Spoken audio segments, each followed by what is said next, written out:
कौन शेर का बच्चा ये शेर पढ़ेगा? सर शरियार की उर्दू बहुत अच्छी है, उससे पढ़ा है ना। हाँ शाहजैन, आप पढ़ोगे? सर मैं जी। सर मेरी दूर की नजर एक्चुअली बहुत कमजोर है, अब क्या लिखा हुआ है समझ में नहीं आ रहा। रात को हॉस्टल से भागते हुए सब कुछ नजर आता है, सब कुछ दिखाई देता है, और दिन दिहाड़े बोर्ड नजर नहीं आता। इंसान है या उल्लू है? कौन शायर असद? सर जिसका शेर है। ड्रामेबाजी बंद करो शाहजैन, क्यों सबका वक्त जाया कर रहे हो? आज हम किस शायर को पढ़ रहे हैं? ये किसका शेर है? सर असद अमानत अली खान का।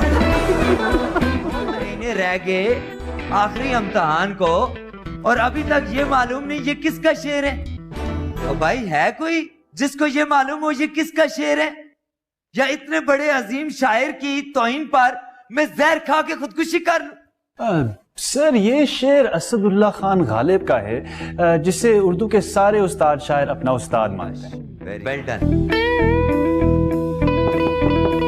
दादे अभी जो तूने मेरे साथ किया है ना, उसका मैं बदला जरूर लूंगा। मुझे असद अमानत अली पकड़ा के खुद टीचर के सामने नंबर बना लिए हैं। हाँ हाँ हंस लो बगैर तो खुल के क्या क्या लगाओ ना, औरतों की तरह फंस फंस के क्यों हंस रहे हो?